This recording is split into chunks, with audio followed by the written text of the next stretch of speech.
या चाहे किसी प्रकार की सामाजिक कुरीति हो, वो सिर्फ एंड सिर्फ शिक्षा के द्वारा दूर की जा सकती है। शिक्षा रूपी इंजेक्शन जिस व्यक्ति को, जिस समाज को, जिस देश को अच्छी तरह से लग गया, वो उसका भवसागर पार है। आज बार 6 के अंदर मैं डॉक्टरेट की थी, पीएचडी की थी। एंड पीएचडी करने के टाइम में मेरे टॉपिक थे जो common principle of Hinduism, Islam and Christianity and they need to include in school syllabus for greater national integration and world peace. ये मेरा टॉपिक था। इस टॉपिक के लिए मैं 3 साल तक इन शास्त्रों को पढ़ा। दिल्ली विश्वविद्यालय की लाइब्रेरी के अंदर मैं बैठा और बैठ करके ये मैं इस सारांश के ऊपर मैं पहुंचा कि ये भोजन नहीं करा सकता है तो एक ब्राह्मण को भी भोजन कराने से काम चलेगा, इसके सिवाय मत्रबोध के अंदर में कुछ नहीं लिखा है। और दूसरे शास्त्र कहते हैं कि अंतिम संस्कार, मरने के बाद दाग दे देना अंतिम संस्कार कहलाता है। अंतिम संस्कार के बाद में उस व्यक्ति का कुछ नहीं होता है। क्यों उसके बाद में आप ये दूसरे प्रकार के संस्कार बना करके लाखों रुपए के नीचे आते हो?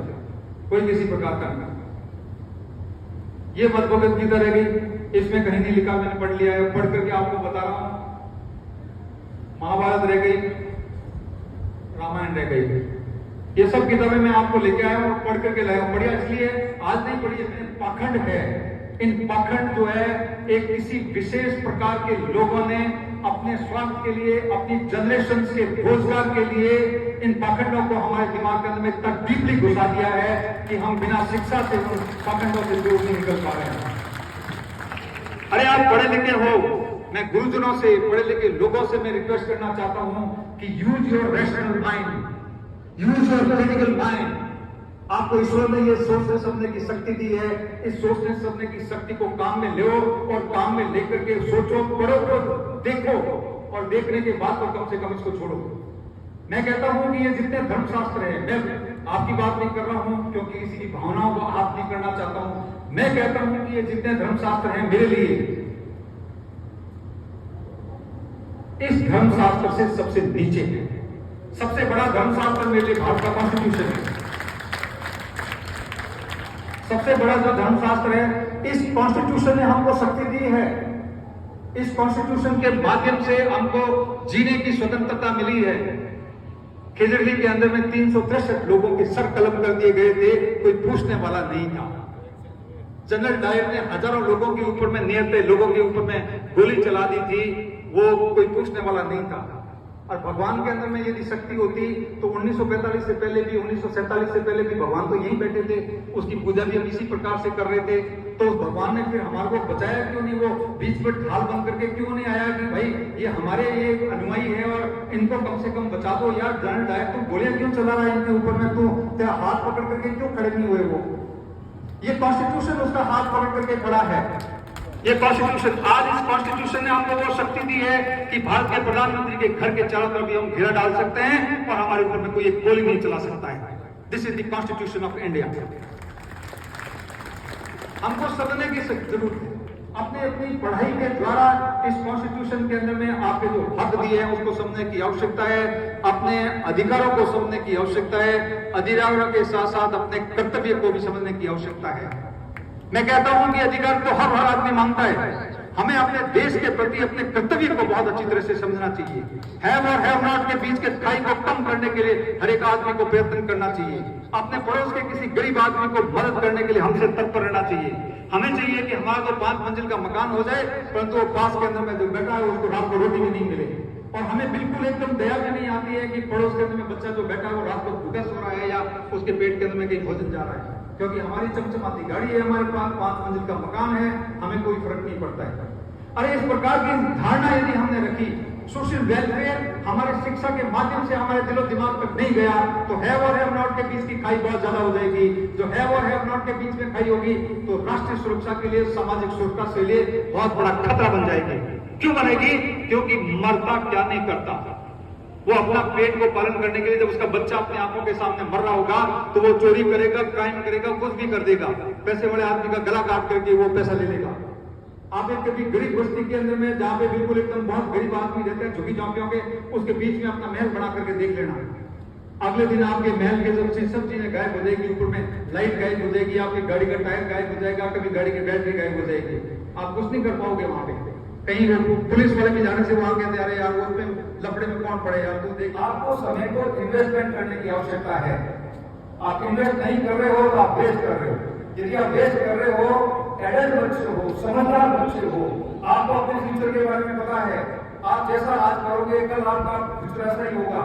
यदि आज आप समझदार नहीं है, आपके माँ बाप आपको जबरदस्ती नहीं पढ़ा सकते, आपके गुरुजन आपको जबरदस्ती नहीं पढ़ा सकते। घोड़े को नदी के किनारे तक ले जाया जा सकता, जबरदस्ती पानी नहीं पिलाया जा सकता है। आपको प्यास होनी पड़ेगी एजुकेशन प्राप्त करने के लिए, आपको प्यास होनी पड़ेगी अच्छी अचीवमेंट के लिए, आपको प्यास होनी पड़ेगी जीवन के अंदर में ऊंचाइयों पर चढ़ने के लिए। हर एक व्यक्ति के अंदर में कैपेबिलिटी है। इस दुनिया के अंदर में कुछ लोग आते हैं और आराम गैराम की तरह जिंदगी जी करके वापस चले जाते हैं। कुछ ऐसे लोग होते हैं जो अपने जीवन के अंदर में पुरुषार्थ करते हैं। वो किस्मत के ऊपर में नहीं बल्कि पुरुषार्थ में विश्वास करते हैं, मेहनत पे विश्वास करते हैं, त्याग और तपस्या में विश्वास करते हैं, समय को इन्वेस्ट करने में विश्वास करते हैं, और ऐसे लोग शख्सियत बन करके जाते हैं। क्या बन के जाते हैं? बच्चों, ये जो जितने भी बच्चे बैठे हैं, आप नॉर्मल शख्स के रूप में पैदा हुए हो और एक शख्स के रूप में ही वापस जाना चाहते हो, या आप शख्सियत बन करके वापस जाना चाहते हो? क्या बन के? शख्सियत बन के जाना चाहते हो? तो आज इस तेजा मंदिर की पवित्र धरा पे आए हो, आपने प्रण लेकर के जाना है। मैं आपको 3 बार ये रिपीट करूंगा, इसको रिपीट करो। उसके बाद में इस स्लोगन को अपनी बुक में, अपनी कॉपी में, उसके फ्रंट पेज पे लिख दो। आपको जो पढ़ने के लिए बैठते हो तो सामने स्ट्रीट टेबल के सामने लिख दो कि शख्स बन के आए हैं। बोलो के सामने, शख्स बन के आए हैं। जोर से आवाज करो, बच्चे लोग को बोल रहा हूं मैं, स्टूडेंट को बोलो, शख्स बन के आए हैं। ब्रेकफास्ट नहीं किया क्या? बड़ी आवाज निकालो भाई, जोर से बोलो, शख्स बन के आए हैं, शख्सियत बन के जाएंगे। शख्स बन के आए हैं, शख्सियत बन के जाएंगे। शख्स बन के आए हैं, शख्सियत बन के जाएंगे। आज की डेट लिख लेना अपनी डायरी के अंदर में, अपने हर पेज के फर्स्ट पेज पे लिख देना। सोते हो तो छत पे भी लिख देना, पंखे के ऊपर में भी। माँ बाप आपको मना नहीं करेंगे, पन्ना लगा करके चिपका के पंखे पे भी लिख देना, शख्स बन के आए हैं और शख्सियत बन के जाएंगे। ये जो स्लोगन है आपके सपने को मजबूत करेगा, ये आपके सपने को जीवित रखेगा। और जब ये सपने को जीवित रखेगा तो आप एक रास्ते पे चल पड़ोगे। आपके पास में कोई गंतव्य होगा, डेस्टिनेशन होगा, गोल होगा। जब उस गोल की तरफ में पूरी एनर्जी लगा करके आप चल पड़ोगे, निश्चित तौर पे आप लोग अपने गंतव्य स्थान के ऊपर में पहुंचोगे। अब मैं आपको उदाहरण देता हूं कि फोकस कितना जरूरी होता है और फोकस किस प्रकार से आपको यूज करते हैं। एक नॉर्मल इस ग्रुप के अंदर में एक सफेद कागज का टुकड़ा मैं रख लेता हूं, एक पेज लिख देता हूं, रख देता हूं, और एक उसके पास में एक और कागज का टुकड़ा रख देता हूं। समझ गए आप? 2 कागज के टुकड़े मैंने रेत के अंदर में, धूप के अंदर में रख दिए। अब दूसरे कागज के टुकड़े के ऊपर में मैं एक वो लेंस होता है ना, लेबोरेटरी के अंदर मिलता, वो लगा देता हूं। आप क्या करोगे? क्या देखोगे थोड़ी देर के बाद में? क्या होगा? क्या होगा? है?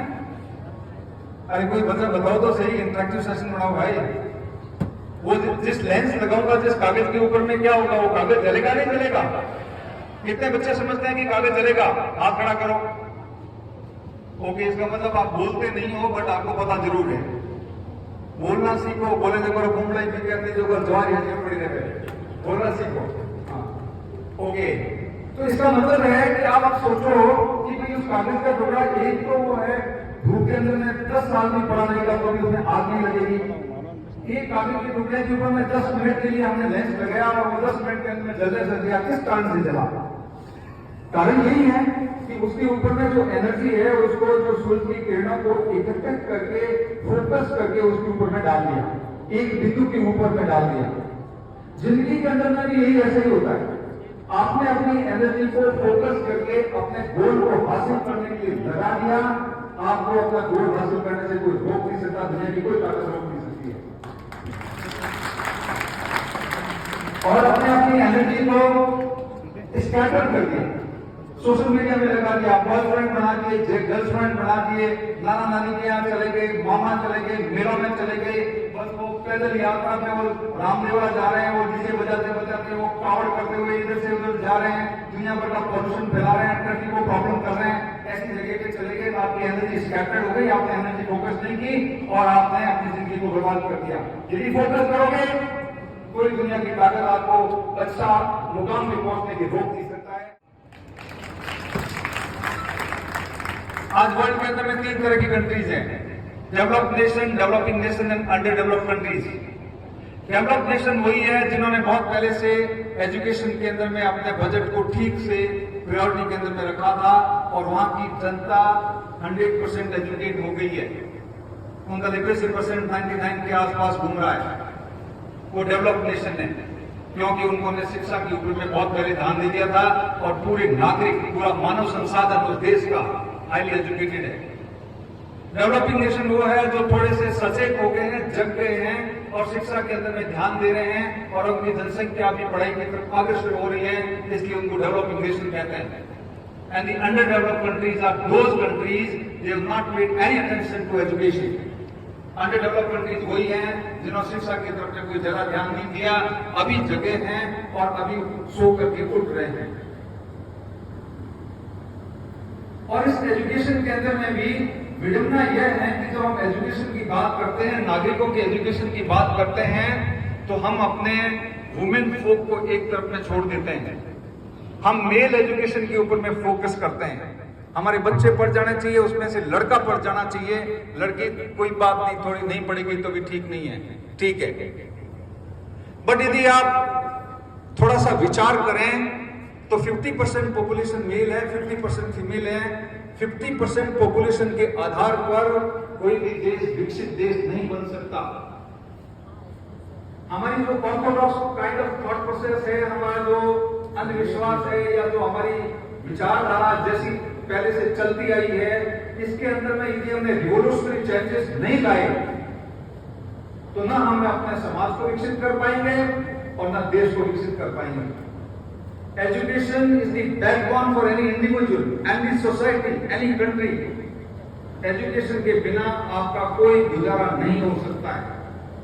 और अब एजुकेशन की बात करते हैं तो आज हम ग्रेजुएशन होगी, पोस्ट ग्रेजुएशन होगी, बीएड होगी, बहुत खुश हो जाते हैं कि हम तो ग्रेजुएट हैं, पोस्ट ग्रेजुएट हैं। थोड़ी सी सरकारी विद्यालयों के अंदर में कम शिक्षा के अंदर में हम शिक्षा प्राप्त कर लेते हैं, खुश हो जाते हैं कि हम तो पोस्ट ग्रेजुएट बन गए। पर उस तरफ में ध्यान दो, 1 घंटे के अंदर 35,000 रुपए लेना बात करने का, वो 1 सेकंड भी बर्बाद हो गया तो उसका कितना समय बर्बाद हो जाएगा। It is money, time is money. हमको वी नीड टू अंडरस्टैंड कि आप टाइम किस जगह इन्वेस्ट कर रहे हो। You are either investing time या वेस्टिंग टाइम। या तो आप समय को इन्वेस्टमेंट कर रहे हो या वेस्ट कर रहे हो। आपको समय को इन्वेस्टमेंट करने की आवश्यकता है। आप इन्वेस्ट नहीं कर रहे हो तो आप वेस्ट कर रहे हो। यदि आप वेस्ट कर रहे हो, एडल्ट बच्चे हो, समझदार बच्चे हो, कहता हूं कि ये जितने धर्मशास्त्र हैं मेरे लिए इस धर्मशास्त्र से सबसे नीचे है। सबसे बड़ा धर्मशास्त्र मेरे लिए भारत का कॉन्स्टिट्यूशन है।